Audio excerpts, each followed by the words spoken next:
Hello and welcome back to Dukascopy TV. Positive UK data out today has led many to believe the country is out of its recession. I'm joined down the line by Alessio Rastani, Forex trader at Leading Forex, to take an in-depth look at the country's economy. Alessio, thank you for joining me. The UK economy grew 1% in the third quarter. Does this mean the UK is out of its recession? Yeah, it's an interesting question, Jennifer. Certainly the news came out today that I guess it wasn't surprise news that GDP has grown 1% last quarter. But the fact is, I don't think it's anything to get excited about. Economic numbers and figures are lagging indicators. Most traders know this. It doesn't really matter what politicians and economists really say. For one thing, politicians want to score political points for their opponents. And I don't really think, I'm not convinced personally that we're out of recession yet. Even if the economy has grown by 1%, what does that really mean? I mean, if it means we're back to where we were a year ago, I think there's a major chasm between what the economists are telling us and what the ordinary consumer in the UK feels. And, you know, for the ordinary, as I mentioned before in the last interview I did with you, the ordinary guy in the street here in the UK, you know, they still feel in recession. The sentiment, the consumers and the businesses, the ones that I've been speaking to, the ones that I deal with, they feel we're still in a recession. And one quarter growth, Jennifer, really does not make a trend. I mean, what we need to see is a consistent trend. We need to see consistency. Last week we spoke about retail sales and discussed how on the surface these figures seem to be positive, but in reality it's a very different story. Would you say the result today suggests sales may be improving? Yes, and this goes to another point people make is about the Olympic sales, and that kind of stuff. Is that boosting growth? Personally, I just want to cover that point, which a lot of people are making, that the Olympics has boosted this growth. Sorry, and I think I'm very skeptical about that. Certainly, I would be worried if people out there are getting excited that the Olympics has helped the UK in some way, because if that's the case, that means that. It's a one-off. You know, it's one thing that happened over the summer period. We had some more sales, we had more growth. But if that's the case, that goes against consistency. We need to see something in a long-term strategy for growth. And I'm very skeptical that even the Olympics did help the UK. The reason is that I've got friends who work in retail. I have a friend of mine who works in Selfridges. She works in a department store in Selfridges. She's worked there for many years. And she sees clients coming through, people coming through, and she's telling me that business has actually been quite quiet over the Olympic period. And for folks who don't know, Selfridges is in the center of London. I mean, this is Oxford Street, one of the busiest shopping stores in the UK. So to me, I mean, to my friends and to my people who work in the retail sector, they don't see that kind of growth. They don't see that particular increase in sales. The sentiment, as far as they're concerned, is still pretty much what we were a year ago.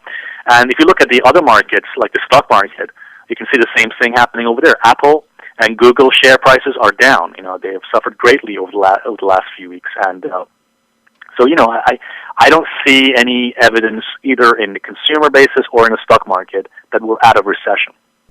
You say retail sales have been negative, but today we saw soaring profits from online retailers such as the female clothing site ASOS.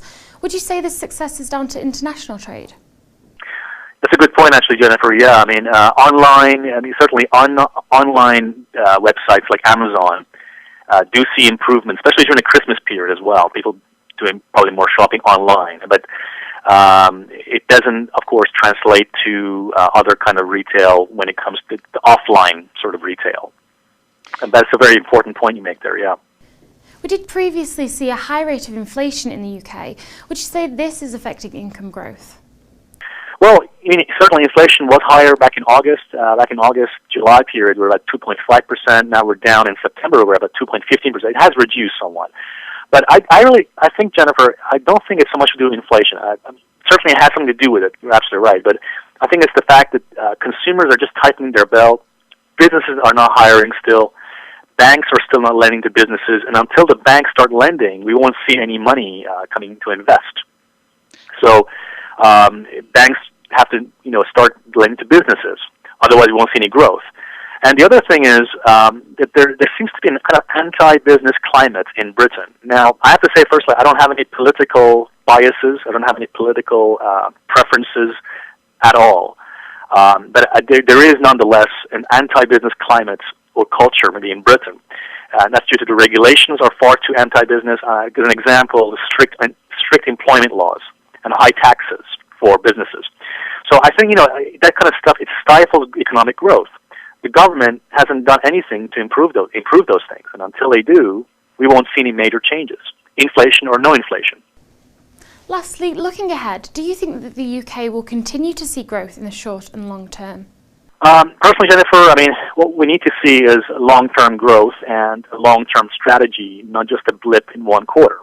Again, yes, positive news came out today, some elements of growth, but I personally, the way I see it is this. The central banks, not just the UK, but all central banks in Europe and in America, their goal and their intention is to continue what they've always done, which is to try to fix this economy, which nobody can fix, but the only way they know to fix it is to throw money at the problem, which means essentially quantitative easing, QE. So money printing, really, just in simple terms. So what they're planning to do is just print the heck out of the economy, put it in simple terms, and inflate their way out of this recession. Is it going to work? Is all this money printing, all this quantitative easing, is it going to work? I very much doubt it. We've had two previous examples of QEs in the past. They haven't stimulated much growth. We haven't seen any evidence of that.